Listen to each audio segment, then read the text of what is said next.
nasta'inuhu wa nastaghfiruh wa na'udzu billahi min syururi anfusina wa min sayyiati a'malina. Asyhadu an la ilaha illallah wahdahu la syarikalah wa asyhadu anna Muhammadan abduhu wa rasuluhul ladzi la nabiyya wa la rasula ba'dah. Sallallahu wa sallam alaihi wa ala alihi wa sahbihi wa man tabi'ahum bi ihsan, amma ba'd.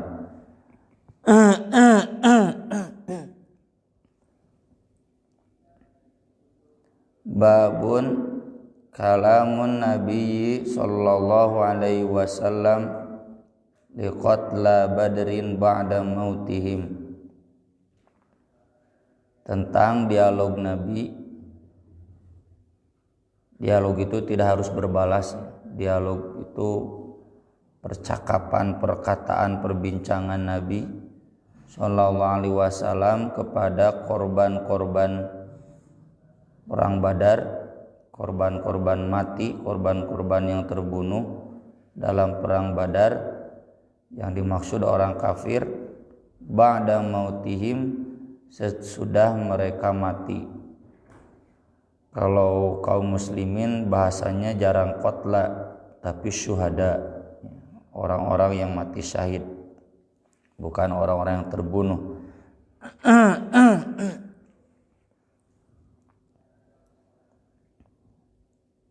Tema ini dalam diskursus hadis sungguh sangat luas pembahasannya, karena nanti kaitannya dengan apakah orang yang mati itu betul bisa mendengar, sampai Nabi berdialog dengan mereka.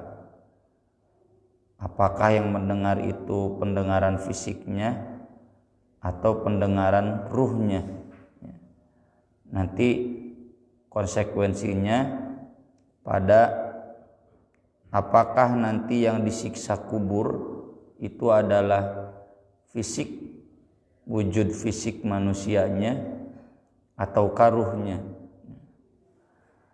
Bahkan juga nanti dikaitkan dengan apakah hadis ini tidak bertentangan dengan ayat Al-Quran, sebagaimana lumrah jadi bahasan dalam tema hadis. Ketika ada hadis yang dianggap bertentangan dengan Al-Quran, maka hadisnya harus ditakwil, atau ayat Al-Qurannya yang ditakwil, atau hadis ini ditolak mentah-mentah. Itulah kajian dari para ulama. Meski kasusnya satu, tapi diskusinya sungguh sangat panjang.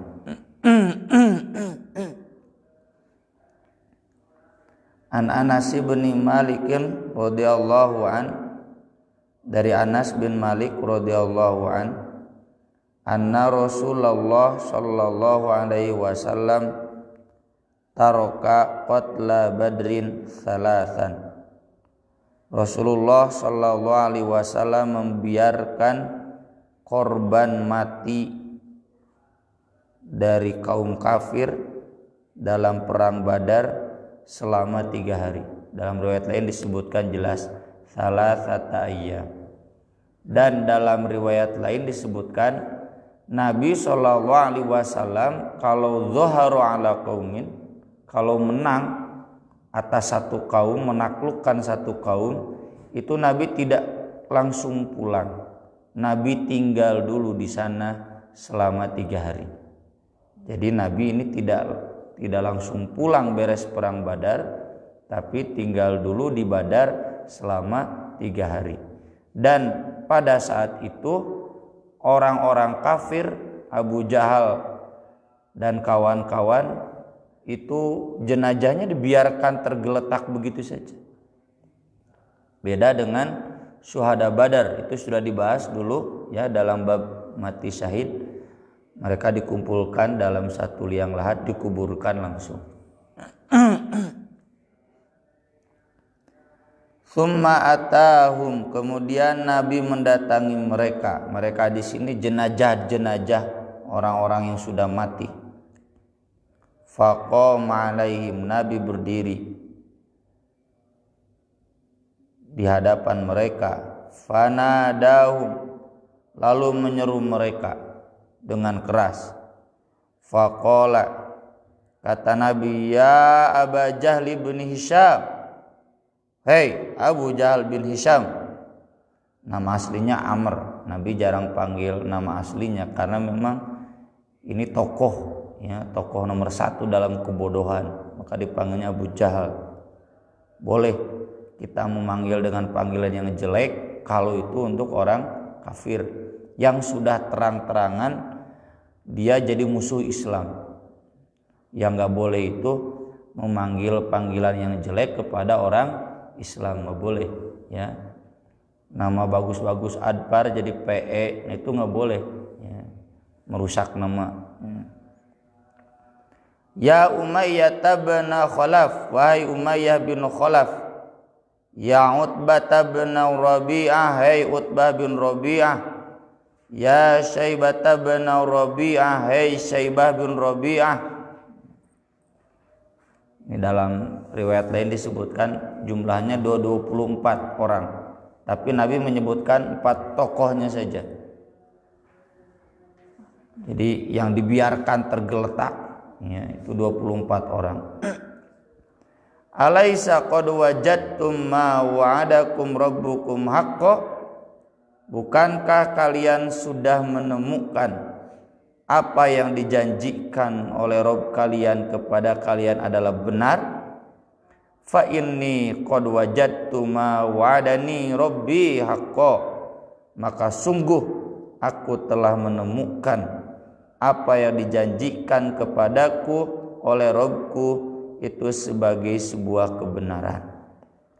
Ini mengutip, ya, dari surat Al-A'raf, dialog penghuni surga ke penghuni neraka. Wa nada ashabul jannah ashaban nar alaisa qad wajadtum ma wa'ada rabbukum haqqo? Qad wajadna ma wa'adana rabbuna haqqo fahal wajadtum ma wa'ada rabbukum haqqo? Qalu na'am. Mereka menjawab, iya, itu nanti di hari akhir. Kalau di sini tentu tidak menjawab karena orang-orangnya sudah mati. Fasami'a Umar radhiyallahu an qaulan Nabi sallallahu alaihi wasallam. Umar radhiyallahu an yang mendengar sabda Nabi sallallahu alaihi wasallam tersebut, faqala, beliau bertanya. Umar ini kan orang cerdas, ya, cerdas dan berani, kritis. Beda dengan Abu Bakar. Abu Bakar cerdas, cuma nggak berani, takut tidak sopan. Tapi kalau Umar berani. Ya Rasulullah, wahai Rasulullah, kaifa yasma'u? Bagaimana mungkin mereka bisa mendengar? Wa anna yujibu, mana mungkin mereka bisa menjawab? Capek-capek ngajak ngobrol sama yang sudah mati, orang kafir lagi. Wa qad jifu, bisa dibaca jifu, bisa dibaca jayyafu. Padahal sungguh mereka telah membusuk. Nah, ini kalau kemarin kita bahas banyak pertanyaan kritis Umar yang dibenarkan oleh Allah, tapi kalau di sini kebetulan tidak dibenarkan. Jadi tidak selalu apa yang dipertanyakan oleh Umar bin Khattab radhiyallahu an atau yang dinyatakan oleh Umar bin Khattab kemudian dibenarkan oleh Allah. Kalau kemarin kebetulan benar tentang tawanan perang Badar, kata Umar, jangan dibebaskan, bunuh saja, hukum mati. Tapi kalau di sini kebetulan tidak benar.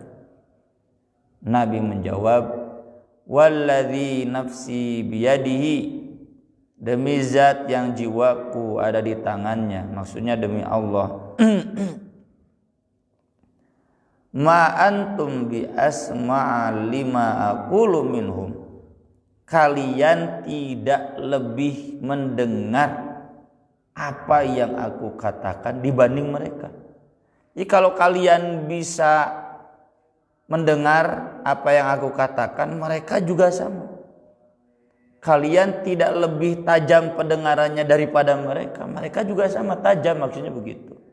Jadi sama-sama, tidak kemudian menyebut mendudukkan orang yang hidup lebih tidak mendengar, tidak.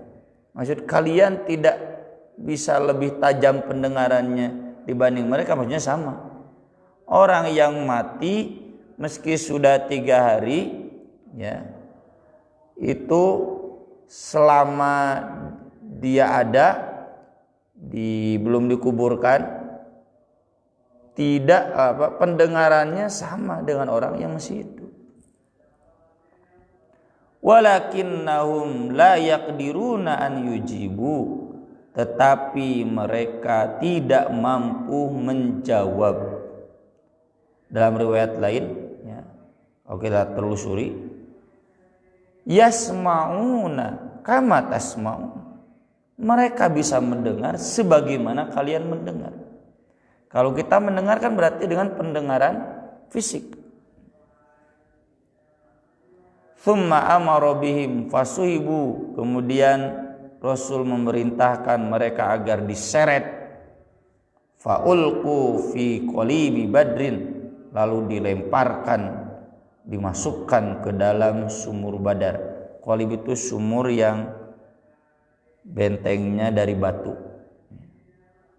atau semacam lubang, ya, lubang buaya kayak begitulah. 24 jenazah kafir, ya, yang sudah membusuk itu dikumpulkan semua ke sana, dimasukkan, tidak dikuburkan secara biasa. Dalam riwayat lain disebutkan oleh Anas bin Malik, taubihon, Nabi mengatakan begini untuk menghinakan mereka. Mau puas lah gitunya, boleh, ya.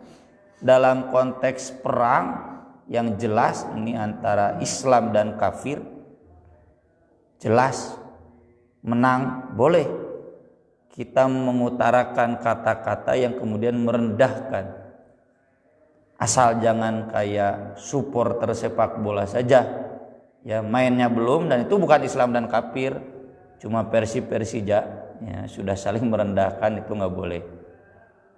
Atau dalam konteks pertarungan politik, itu kan nggak jelas Islam kafirnya. Di kubu ini ada Islamnya, di kubu itu ada Islamnya, jangan ada taubih. Kalau ini yang jelas boleh. Bahkan ketika mereka sudah mati dijelek-jelekan tuh boleh, silakan. Ya kan, kalau mengukur apa sih manfaatnya, Nabi mengatakan mereka sudah mati, sudah menemukan. Kata Anas, taubihon, untuk merendahkan, sekaligus tentunya untuk mengajarkan kepada kaum muslimin bahwa orang yang mati itu sudah menemukan yang dijanjikannya benar sejak dia mati, meninggal dunia. Meski belum datang zamannya surga dan neraka, belum datang kan, belum datang hari akhir. Ini baru alam barzakh. Barzakh itu pemisah, ya, alam kubur itu pemisah antara alam dunia dan alam akhirat nanti. Itu di alam barzakh pun mereka sudah menemukan apa yang dijanjikan oleh Allah. Imam Muslim sendiri, ya, dalam kitab Sahih Muslim sebetulnya tidak memasukkan hadis ini dalam bab perang Badar. Cuma oleh Imam Al-Mundhiri dimasukkan di sini dalam mukhtasarnya dalam bab perang Badar, karena ada kaitannya dengan perang Badar. Imam Muslim sendiri menuliskan hadis ini dalam bab tentang siksa kubur untuk menegaskan bahwa alam kubur itu ada dan siksanya ada.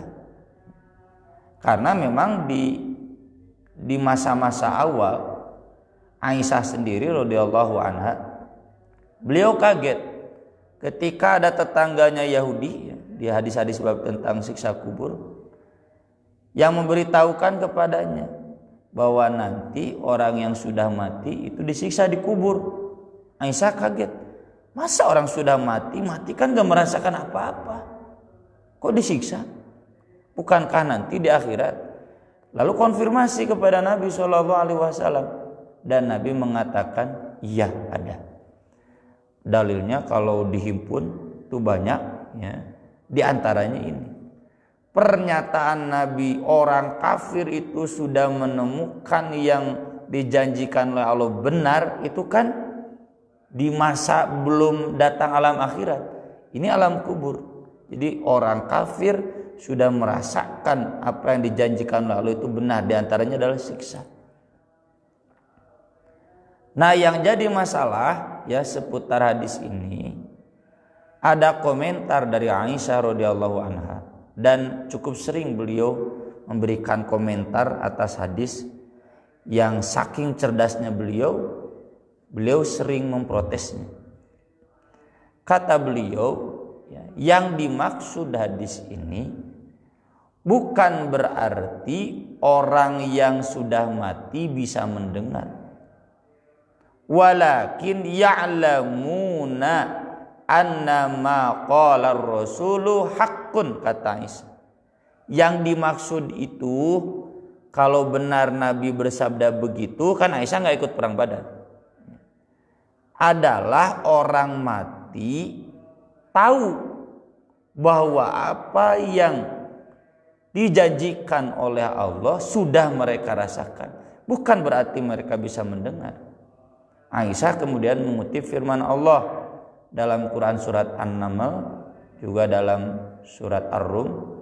Dua-duanya itu di ayat terakhir ya, ada juga di surat Az-Zukhruf, bukan di ayat terakhir, di halaman terakhir.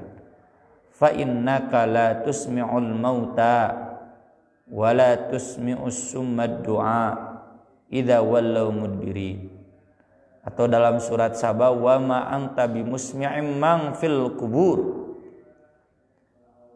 Arti asalnya, sesungguhnya kamu di sini ke Nabi Muhammad SAW, tidak bisa membuat mendengar, tidak bisa menjadikan mendengar, tidak bisa memperdengarkan kepada orang yang sudah mati, dan tidak bisa memperdengarkan itu jadi mengatakan sesuatu agar didengar kepada orang yang mangfil kubur, wa ma anta bimusmin mangfil kubur, orang yang sudah ada dalam kubur.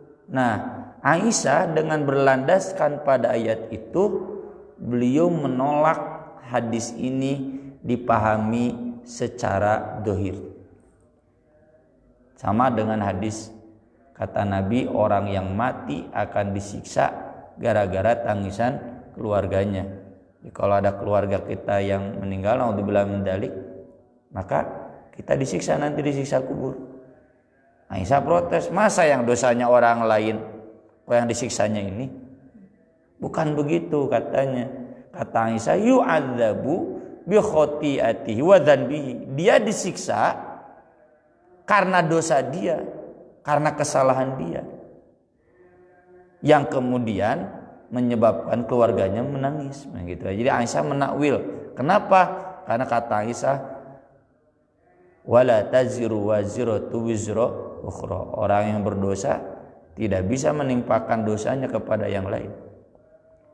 Akan tetapi, sebagaimana sudah sering dijelaskan, para ulama jumhur ulama, mayoritas ulama tidak memilih mazhab Aisyah tersebut. Meski tidak kemudian mazhab Aisyah dinyatakan sesat. Kata para ulama hadis, ketika satu khobar itu jelas diriwayatkan oleh orang thiqah, dan banyak kan sahabat ikut perang Badar yang menemani Nabi ini banyak. Mereka mendengar Nabi menyatakan seperti ini langsung. Maka pendapat seorang yang thiqah, kalau itu pendapat ro'yu dengan riwayat, maka kalah ro'yu. Ro'yu itu pemikiran. Jadi kalau ada pemikiran bertentangan dengan riwayat yang sahih, ini mah dari manusia, ini mah dari Nabi, maka para ulama lebih cenderung memilih yang dari Nabi. Dan tidak perlu menakwilnya, karena betul Nabi SAW secara dohir menyabdakan demikian. Susah untuk kita memahami bahwa maksud Nabi mereka nggak bisa mendengar. Buat apa itu Nabi mengatakan demikian? Dan Aisyah bermadhab seperti tadi karena beliau tidak menghadiri.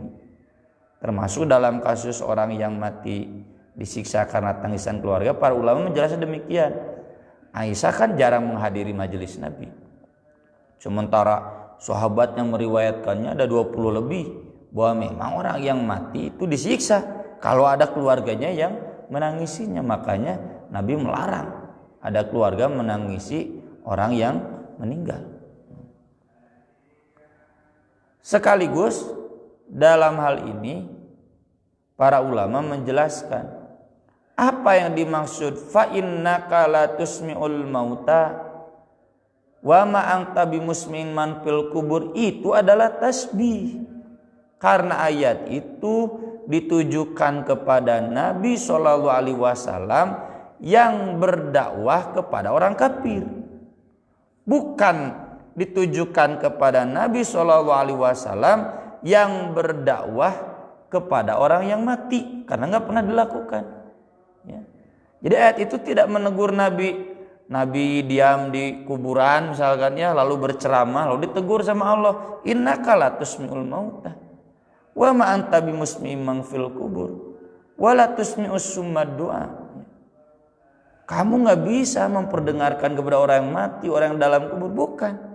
Ayat itu ditujukan oleh Allah ketika Nabi memaksakan diri berdakwah kepada orang kafir. Lalu kata Allah, fa innaka la tusmi'ul mauta, kamu tidak bisa memperdengarkan orang yang sudah mati. Maksudnya apa? Orang kafir itu dianggap sebagai orang yang mati. Dan kesananya wala tusmi'us summad du'a idza wallau mudbiri, kamu tidak bisa memperdengarkan kepada orang yang tuli dari seruan ketika mereka berpaling membelakangi. Itu kan jelas. Jadi yang dimaksud bukan orang meninggal, karena orang meninggal gak mungkin walau mudbiri. Orang kafir yang disamakan oleh Allah sebagai al-mauta dan sebagai as-summad du'a, mereka bisa mendengar, tapi karena mereka berpaling, summum bukmun umyum fahum la yarjiun. Itu kan maksud summum bukmun umyun itu bukan berarti mereka buta, bukan berarti mereka tuli beneran. Bisa mendengar, bisa melihat, cuma seperti orang yang tuli gitu. Jadi tasbih seperti orang yang buta. Termasuk ayat yang tadi, wa ma anta bimusmi'in man fil kubur, kamu tidak bisa memperdengarkan kepada orang yang ada dalam kubur. Itu ditujukan ke orang kafir yang disamakan oleh Allah dengan orang yang sudah ada dalam kuburan. Akan tetapi sabda Nabi SAW di sini jelas ditujukan kepada orang yang mati, dan Nabi sendiri mengatakan bahwa mereka bisa mendengar sebagaimana kalian. Itulah dalam hadis yang lain kata Nabi, orang yang mati itu mendengar derap langkah kita meninggalkan kuburan. Jadi kalau bapak-bapak mengantarkan kuburan lalu pulang, itu terdengar langkah kaki kita yang mengantarkan kuburan. Itu hadisnya sahih. Meskipun memang ya ini nanti dijadikan dalil di madzhab Syafi'i dan sudah kita bahas dulu ya dalam Riyadhus Shalihin, atau belum ya, di sini saya lupa lagi. Imam Syafi'i kemudian menganjurkan agar orang yang meninggal itu dibacakan Al-Quran, karena ada banyak hadis Nabi membacakan Al-Quran di atas kuburan. Meski hadis itu doif, tapi banyaknya itu oleh madzhab Syafi'i, oleh para ulama hadis di madzhab Syafi'i disimpulkan sebagai sesuatu yang bisa dijadikan hujjah. Kata Imam Syafi'i, kalau sedikit saja boleh, Nabi mencontohkan, apalagi banyak, satu Quran pun bagus. Ya. Itulah yang jadi dasar di madzhab Syafi'i. Kalau ada yang meninggal, kemudian dibacakan Al-Quran sampai 30 juz sehari semalam tuh biasanya ya. Saya pernah datang ya ke kuburan Mang Aceng dulu jam 12 malam itu sedang ngaji Quran. Saya tanya, "Jang, geus nepi surat naon?" "Ieu cenah nembe satengahna." "Iraha beres insyaallah enjing siang." Jadi di kuburan Mang Aceng begitu. Al-Hafidz Ibnu Hajar Al-Asqalani yang nulis Kitabul Gumaram, kata muridnya ya Imam As-Sakhawi, 1 bulan beliau ngantri ingin membacakan Al-Quran di atas kuburan Ibnu Hajar. Jadi ketika Al-Hafidz Ibnu Hajar meninggal, itu yang ngantri ngaji Quran di atas kuburannya banyak, sampai Imam As-Sakhawi murid utamanya sendiri kabagiana geus sabulan. Kalau sekarang makam Gus Dur ya, makam Pak Harto aya we nu ngaji Quran ya. Duka dibayar, duka henteu walau alam. Saya tidak sependapat, tapi tidak kemudian harus menjadikan saya memvonis itu bid'ah. Biarlah itu ijtihad mereka. Karena ada dasar dalilnya bagi mereka ya, itu kata Ustaz Abdul Somad, orang yang meninggal itu bisa mendengar. Dan orang yang meninggal itu adanya di kuburan. Makanya Nabi SAW mematahkan pelepah kurma lalu ditancapkan. Kata Nabi, ini sedang disiksa kubur. Berarti di sana disiksa kuburnya, bukan di alam lain. Di sana alam kubur itu cuma memang gaib alamnya. Kayak ruh kita saja. Ruh kita ada di mana? Ada di sini kan? Masa fisiknya di sini, ruhnya di sana? Ada di sini. Cuma sok bongkar belah mana ruh teh, nggak akan ketemu. Begitu. Dan berdasarkan hadis ini, jumhur ulama berpendapat bahwa nanti yang disiksa kubur itu fisiknya. Dan Allah sangat mungkin maha kuasa, sangat maha kuasa untuk tetap menjadikan tubuh itu ada, meskipun kalau digali sudah hancur. Itulah yang menyebabkan Ibnu Sina ya kekeh dalam pendapatnya, siksa kubur tidak ada. Bahkan kata Ibnu Sina, neraka pun tidak ada. Karena buktinya kalau digali kuburan udah jadi tulang belulang. Itulah yang diprotes oleh orang kafir dulu. Aidza mitna inna lamarduduna fil hafirah aidza kunna idzaman nakhirah. Masa sudah jadi tulang disiksa? Jadi kenyataan dohir itu jadi tulang tidak kemudian menghilangkan keyakinan kita itu tentang siksa kubur.